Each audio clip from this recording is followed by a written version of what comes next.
ആകാശത്ത് നിന്ന് നോക്കുമ്പോൾ ഭൂമിയിൽ ഇന്ത്യയുടെ ഭൂപടത്തിന്റെ ഒരു അറ്റത്ത് നമ്മുടെ കേരളം കാണാം. ഇന്ന് നമ്മൾ കേരളത്തിന്റെ മാപ്പിനുള്ളിൽ ഓരോ ജില്ലകളുടെയും പേരുകൾ എഴുതി ചേർക്കാൻ പോവുകയാണ്. ഇതിലെന്താണ് ഇത്ര പുതുമ എന്നാവും. ഓരോ ജില്ലകളുടെയും പേരുകൾ നമ്മൾ കാണാൻ പോകുന്നത് ഓരോ ജില്ലകളുടെയും മാപ്പിന്റെ ആകൃതിയിലാണ്.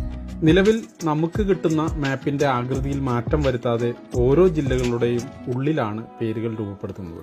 അത്തരത്തിൽ 14 ജില്ലകളും നമുക്ക് നിർമ്മിക്കാം.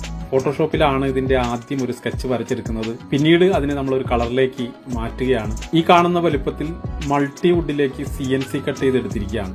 ഓരോ ജില്ലകൾക്കും ഓരോ പ്രത്യേകതകളുണ്ട്. അത് ആ സ്ലാങ്ങിൽ തന്നെ പറയുമ്പോൾ കേൾക്കാനൊരു സുഖമുണ്ടാവും. ഇന്ന് ഓരോ ജില്ലകളുടെയും സ്ലാങ്ങിൽ മാ കുടുംബത്തിലെ 14 ജില്ലകളിലെയും എന്റെ മിമിക്രി സുഹൃത്തുക്കളാണ് നിങ്ങളൊപ്പം കൂടാൻ പോകുന്നത്. അപ്പൊ നമുക്ക് കാസർഗോഡ് നിന്ന് അങ്ങോട്ട് തുടങ്ങാം.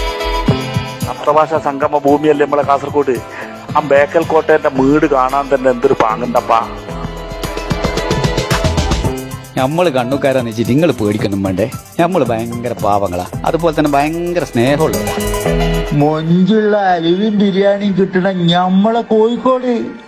വേം വന്നോളി, കേറിക്കോളി. മാനാഞ്ചിറ മുട്ടായിത്തെരുവ് പോയി കോഴിക്കോട്. നാങ്കനാടു വയനാടു ഹിപ്പിമല മക്കനാങ്ക വയനാടു കരിന്തണ്ടിനെ വൈകാറ്റിയ നാടു വയനാടു ഏലവും കുരുമുളകും തേയിലയും ഒക്കെ ഇങ്കോളെ നമ്മ നാടു വയനാടു. പ്രിയപ്പെട്ട കുട്ടികളെ, നമ്മുടെ സ്വന്തം മലപ്പുറം എന്ന് പറയുന്നത് എത്ര വിചാരിച്ചാൽ മലപ്പുറം ഒന്നൊന്നര മലപ്പുറമാണ്. നമ്മുടെ തിരുവൂര് തുഞ്ചമ്പറമ്പ് മലയാള ഭാഷയുടെ പിതാവിന് ജന്മനാടല്ലേന്ന് മലപ്പുറം നടക്കുക അഭിമാനമായിട്ട് ഒന്നൊന്നര മലപ്പുറമാണ്. എന്റെ കേട്ടോ, പാലക്കാരെന്ന് പറഞ്ഞാല് നെല്ലിന്റെ കലവറിയാണ്. നമ്മുടെ നാട്ടിക്ക് വരുന്നുങ്ങ നമ്മാറ് വല്ലെങ്കിൽ പൂരം കണ്ടിട്ട് പോവാന്ന്.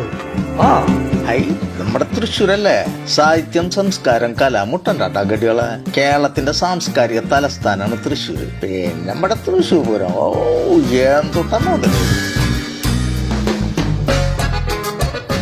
എറണാകുളം ജില്ലക്കാരെന്ന് പറയുമ്പോൾ എല്ലാവർക്കും അറിയാടാ, നമ്മ ഒരു സംസ്ഥാനത്തിന്റെ രണ്ടിന്റെയും നടുക്കാണ്. അതാദ്യം മനസ്സിലാക്കുക. നമ്മുടെ ആലപ്പുഴ എന്ന് പറഞ്ഞു കഴിഞ്ഞാൽ കിഴക്കിന്റെ വെനീസാണ് ആലപ്പുഴ. കുട്ടനാടും വള്ളംകളി, നല്ല നാടൻ കരിമീനും കൊഞ്ചും കക്കയും. ആലപ്പുഴ അടിപൊളിയാണ്. പൊന്നടാവേ, ഞങ്ങളുടെ ഇടുക്കി എന്ന് പറഞ്ഞാണല്ലോ വെട്ടിക്കണ്ട് സ്ഥല.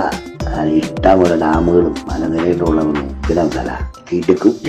നീ എവിടെയാ? നീ എന്നാണ് പോണ? കോട്ടയം അടിപൊളിയല്ലേ. കോട്ടയം എന്ന് പറഞ്ഞ എന്നാന്ന് വെച്ചാ അക്ഷരനഗരിയാ. കേട്ടാണാവേ. ഞങ്ങൾ പത്തനംതിട്ടക്കാരെ ആപത്തി സഹായിക്കുന്നവരാ.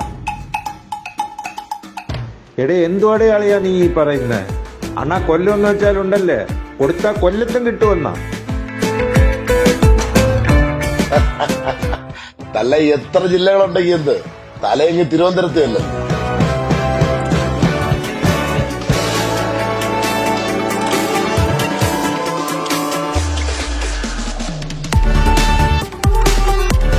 എല്ലാ ജില്ലകളും ഒത്തൊരുമയോടെ കൂടിച്ചേർന്ന് കിടക്കുമ്പോൾ നമ്മുടെ കേരളം കാണാൻ എത്ര മനോഹരമാണല്ലേ. ഇംഗ്ലീഷിലും നമ്മുടെ ജില്ലകളുടെ പേരുകൾ എഴുതി ചേർത്തിട്ടുണ്ട്. ഗൂഗിളിൽ സെർച്ച് ചെയ്താൽ കിട്ടുന്ന കേരള ഡിസ്ട്രിക്ട് മാപ്പിലുള്ള കളറുകളാണ് 8 അടി ഉയരമുള്ള ഈ മാപ്പിന് കൊടുത്തിട്ടുള്ളത്. എന്നാൽ ഈ ചെറിയ 3 അടി വലുപ്പമുള്ള SSL കട്ട് ചെയ്തിട്ടുള്ള മാപ്പിന് കളർ സിൽവർ മാറ്റാണ്. അതിൽ തൃശ്ശൂർ മാത്രം ഞാൻ ഗോൾഡ് ആക്കിയിട്ടുണ്ട്. അത് മറ്റൊന്നുമല്ല, ഞാൻ ജനിച്ചു വളർന്ന എന്റെ ജില്ല തൃശ്ശൂരാണ്. നമ്മൾ ഓഫീസുകളിലൊക്കെ വെക്കുമ്പോൾ നമ്മുടെ ജില്ല കേരളത്തിന്റെ ഏത് ഭാഗത്താണെന്ന് ഒറ്റ നോട്ടത്തിൽ കാണുന്നവർക്ക് മനസ്സിലാക്കാൻ വേണ്ടിയിട്ടാണ് അത് ചെയ്തത്. എല്ലാ ജില്ലകൾക്കും ഇതുപോലെ തിളക്കമുണ്ട്. ഈ തിളക്കം മാറുന്ന ജില്ലകളെല്ലാം കൂടിച്ചേരുന്നതാണ് ഗോഡ്സ് ഓൺ കൺട്രി എന്ന് പറയുന്ന നമ്മുടെ കേരളത്തിന്റെ സൗന്ദര്യം.